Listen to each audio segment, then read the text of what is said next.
En esta presentación se explicarán las consecuencias del porfiriato, la revolución y más.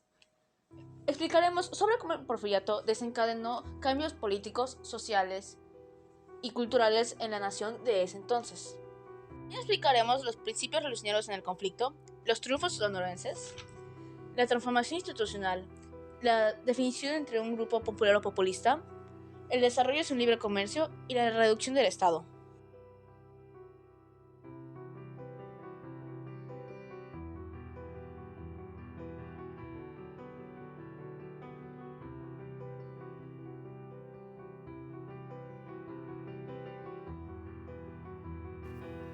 La Revolución Mexicana fue un conflicto armado que inició en 1910 como consecuencia del descontento popular hacia la dictadura de Porfirio Díaz, la cual duró más de 30 años y que derivaría en una guerra civil que transformaría radicalmente las estructuras políticas y sociales del país.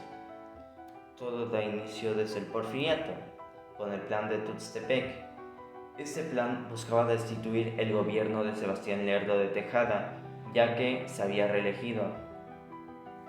Porfirio Díaz, a su vez, buscaba respetar, o al menos mencionaba que respetaría la Constitución de 1857, y su plan llevaba como lema sufragio efectivo, no reelección, por el cual buscaba que ningún gobernante pudiera volver a elegirse presidente. Es así que en 1876 el general Porfirio Díaz sería elegido como presidente y de esa forma empezaría el llamado Porfiriato, el cual solo tendría una pausa de 4 años, en el cual Manuel González gobernaría de 1880 a 1884. Hay que mencionar que Porfirio Díaz tuvo un papel muy destacado en la segunda intervención francesa como militar. Bueno, pasando a las características del porfiriato, en este se inició la modernización del país, ya que Porfirio Díaz tenía una visión de que México podría ser uno de los principales países exportadores de materias primas y es por eso que inició dicha modernización. En esta se construyeron ferrocarriles y a su vez se hicieron varios tratos con inversionistas extranjeros que empezaron a presentarse en México. Contó con el apoyo de la iglesia y de varios terratenientes, lo cual no favorecía a las clases sociales más bajas, como los campesinos. Hubo mucha desigualdad y fue un gobierno muy inestable en sus últimos años. Aun con tantos avances como la instalación de los ferrocarriles y los inversionistas extranjeros que empezaron a presentarse en México, México no presentaba una sociedad estable, ya que los beneficios de todo este gobierno se fueron a las clases sociales más altas, mientras que las clases bajas se veían sobreexplotados y con una vida muy miserable, por lo cual empezaron a haber inconformidades entre la población de la época. Tras lo dicho anteriormente por Porfirio Díaz, Francisco I. Madero iniciaría con su partido antirreeleccionista para terminar con el porfiriato y de esa forma conseguir por fin un gobierno democrático.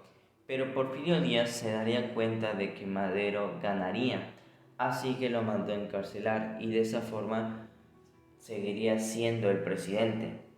Francisco I. Madero lograría salir de la cárcel y tras salir manifestaría el plan de San Luis de Potosí el 5 de octubre de 1910. Este documento convocaba al pueblo a levantarse en armas para culminar con la dictadura de Porfirio Díaz. A su vez, utilizó como lema sufragio efectivo, no reelección, como hace años lo había hecho Porfirio Díaz. Todo este problema en el porfiriato se debía a que Porfirio Díaz había tomado medidas muy extremistas en su época. La poca libertad de expresión que existía entre la población afectaba de gran manera a la población. A su vez, su gobierno fue a mano dura y que seguidamente modificaba la constitución para poder reelegirse. No fue hasta los últimos años en el que Díaz demostraba que ya no estaría interesado en reelegirse y que estaba dispuesto a que alguien más tomara la presidencia, ya que tenía en cuenta de que México ya estaba preparado para un gobierno democrático. De esa forma empezaría la Revolución Mexicana, después de manifestar el Plan de San Luis Potosí. A su vez, iniciaron los primeros movimientos armados de la Revolución Mexicana, respaldados por Pascual Orozco, jefe de las tropas irregulares de Chihuahua, Francisco Pancho Villa, líder de los campesinos de la zona norte, y Emiliano Zapata, quien representaba a los campesinos y demás líderes populares del sur de México. Dichos líderes luchaban en conjunto por oposición a Díaz.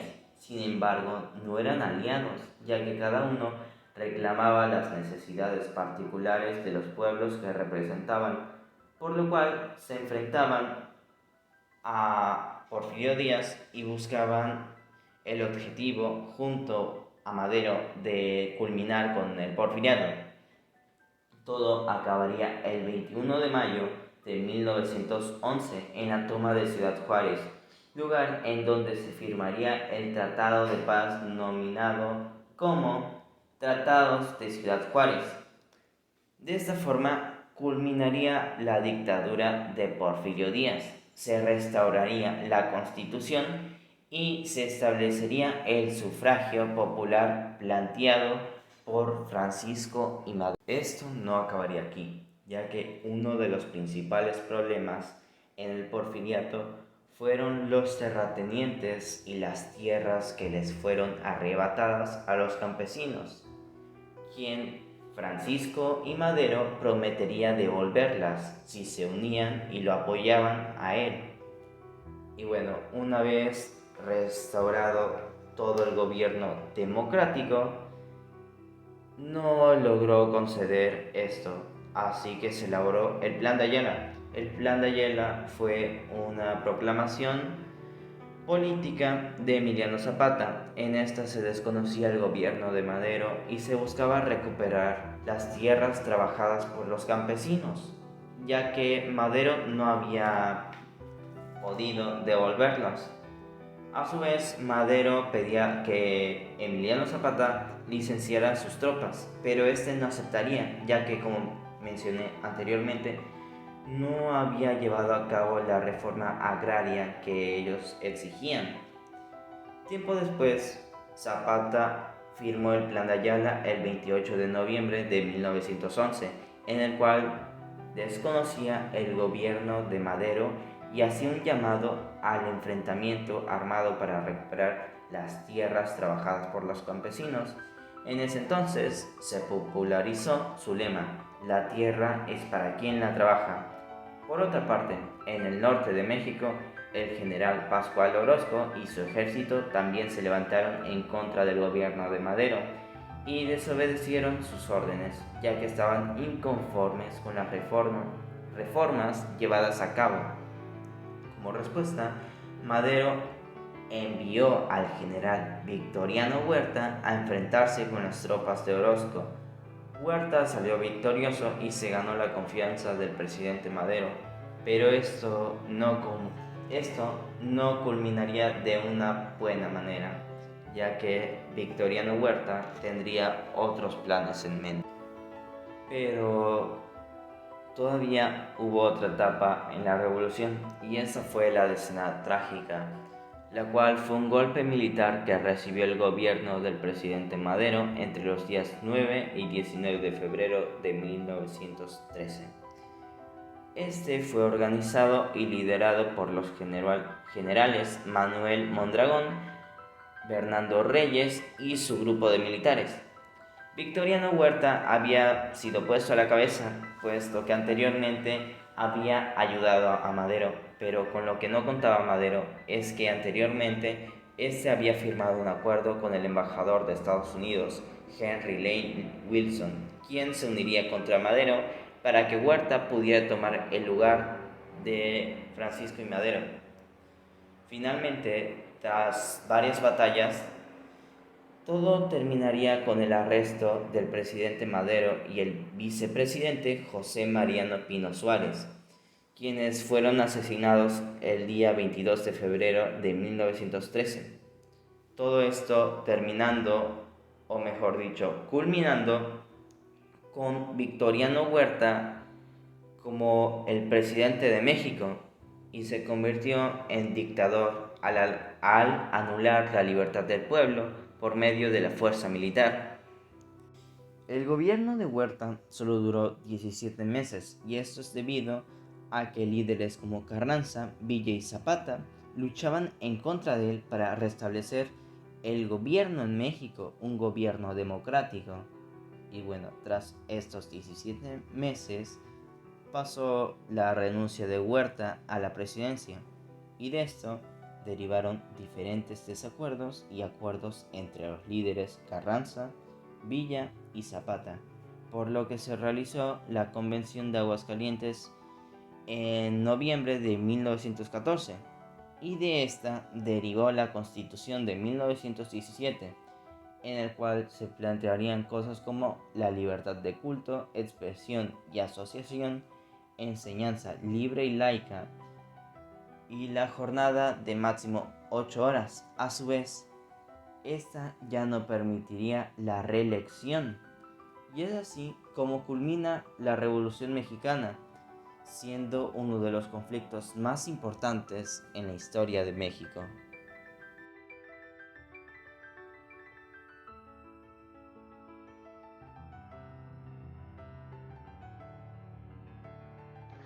Principios revolucionarios en conflicto.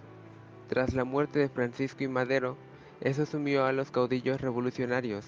A partir del 1914, en, en esta etapa de conflicto, que fue defendiendo esencialmente por la forma en la cual deberían cumplirse las promesas que movieron a millones de personas a la lucha, algunos insistían en que se debía hacer un debate para levantarse en armas, con la reforma agraria por delante.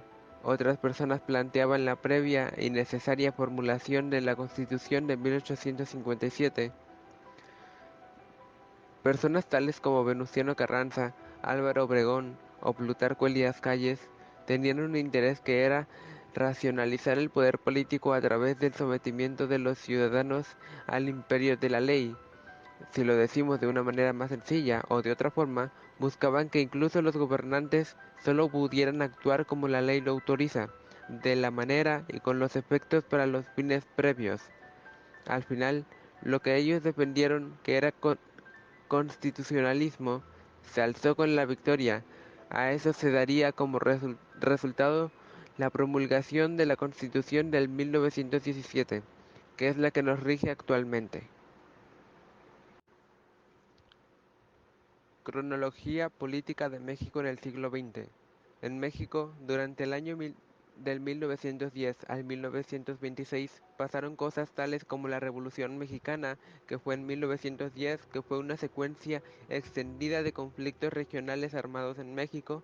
También se llevó a cabo algo llamado la Decena Trágica, que fue en 1913, que se conoce como Decena Trágica al golpe de Estado militar que tuvo lugar del 9 al 19 de febrero de 1913 con la finalidad de derrocar a Francisco I. Madero de la presidencia de México. También pasaron cosas como la creación de la Secretaría de Educación Pública y el inicio de la Guerra Cristera, que también era conocida como Rebelión Cristera o la Cristiada, que fue una lucha generalizada en el centro y occidente de México desde el 1 de agosto de 1926 hasta el 21 de junio de 1929, que fue en respuesta a la implementación de artículos secularistas y anticlericales de la Constitución de 1917. Todas estas cosas sucedieron mientras se llevaba a cabo la Revolución Mexicana en su etapa caudalista. En el 1929 fue la creación del primer partido político nacional revolucionario y terminó la Guerra Cristera. Esto fue durante la etapa del Maximato. Durante el 1935 salió a relucir la reforma agraria, que era un conjunto de medidas políticas, económicas y sociales y legislativas impulsadas con el fin de modificar la estructura de la propiedad y producción de la tierra en un lugar predeterminado. También el presidente Cárdenas anuncia la expropiación petrolera. La razón por la que Cárdenas tomó esta decisión fue porque la razón principal de la expropiación fue por la constante negatividad de las campañas petroleras de mejorar condiciones salariales y laborales de los empleados de esta industria. Estas dos situaciones fueron durante la etapa del cardenismo. Durante los años 1940 al 2000 pasaron cosas esenciales para México, tales como la creación del IMSS, el nacimiento del partido político PRI, los movimientos ferrocarrileros, que fue una de las luchas más importantes del siglo XX, puesto que logró la unidad en torno a un sindicato independiente que peleó por la mejora salarial del gremio y combatió ardidamente al charrismo sindical. También, durante los años 1968, hubo algo que fue la masacre de Tlatelolco, que fue una matanza el 2 de octubre, el 2 de octubre. Así es como se le conoce a los hechos ocurridos el 2 de octubre de 1960 durante un motín llevado a cabo por estudiantes en la Plaza de las Tres Culturas. Todo esto ocurría mientras ese mismo año ocurrieron los Juegos Olímpicos en México. Después, en el 1982, entra una crisis económica a México. A partir de diciembre de 1982, con la crisis de la deuda externa encima, se inicia en México un largo proceso de transmisión promovido por la ejecución federal hacia nuevos modos de organizar y promover la producción y el intercambio, así como de relacionar economía del país con el resto del mundo. Algo esencial en esta etapa fue el Tratado de Libre Comercio con América del Norte. Todas estas cosas que mencioné ocurrieron durante la etapa del dominio electoral del PRI. Por último, en el 2014 se creó la reforma al IFE y creación del Instituto Nacional Electoral. Esto durante la etapa de la competencia electoral.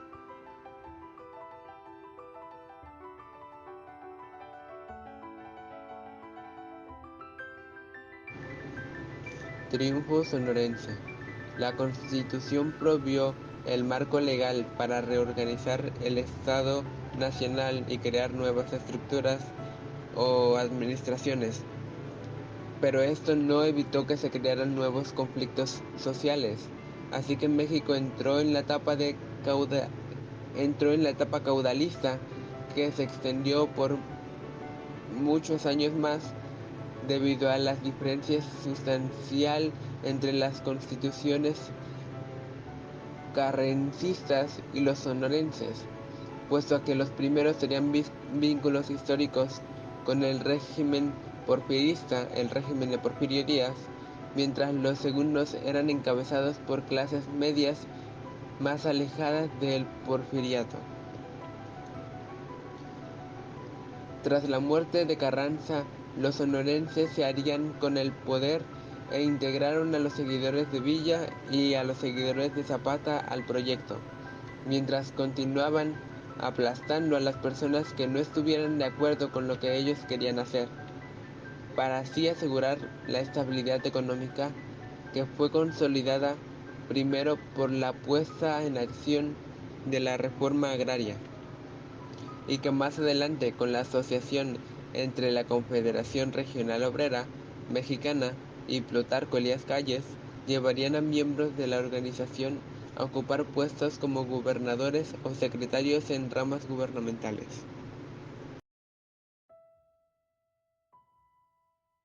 El Estado por-revolucionario se consolidó después de que una nueva generación de caudillos ejerciera su poder establecido en el texto institucional. Gracias a esto, las instituciones gubernamentales fueron creadas y transformadas, siendo partícipes de esto la SEP, Petróleos Mexicanos y el Banco de México. No obstante, ese fue también uno de los momentos en los que surgieron los partidos políticos modernos. Se hace agrupaciones que surgían esporádicamente alrededor de un personaje o institución y que compartían una ideología política similar. Estos se reunían y trabajaban para acceder a las instituciones gubernamentales por medio de la participación en los procesos electorales. Esto con el fin de implementar sus ideologías políticas en beneficio de la nación. La transformación partidaria surgía de la revolución que tuvo el PRI como principal ganador desde 1929, mas él acusado de ser un partido con líderes populistas, esto sin saber correctamente la definición del término. Ahora, el populismo es la idea de que la sociedad está separada en dos grupos rivales, siendo estos el verdadero pueblo y la élite corrupta. Se dice que aquel que aprovecha el populismo suele ser una persona carismática que utiliza el descontento para expresar sentimientos más que ideas que podrían beneficiar verdaderamente a una nación. Ahora, gracias a esto, se puede identificar que durante el mandato de Lázaro Cárdenas se buscó el cumplimiento de los artículos centrales de la Constitución de 1917, convirtiéndolo en un líder popular y no en un líder populista como bien se nos estaba haciendo hacer creer, o bueno, como la gente creía que era. Hacia el libre comercio. El modelo de desarrollo se caracterizó por el desarrollo económico industrial, protegido por medio de fuertes impuestos a los bienes exportados, los altos precios del petróleo y los productos agrícolas. Recomendaron disminuir la intervención estatal en todas las actividades y servicios, así como eliminar las barreras, ya que los precios del petróleo comenzaron a bajar y las tasas de intereses comenzaron a subir. La apertura económica de México se ha dado en dos grandes etapas. La primera, de 1983 a 1990, la liberalización comercial se dio de manera unilateral. La segunda etapa, en la década de los 90, se caracterizó por negociaciones bilaterales de libre comercio. Reducción del Estado. La desestatización significó que las compañías estatales compitieran en un contexto de apertura económica, con empresas privadas extranjeras que éstas dejarán de ser controladas por políticos y pasarán a regirse como empresas privadas. El contexto sería la apertura económica, iniciada a raíz de la crisis económica a partir de la década de los 90. Significó también la reforma del Estado.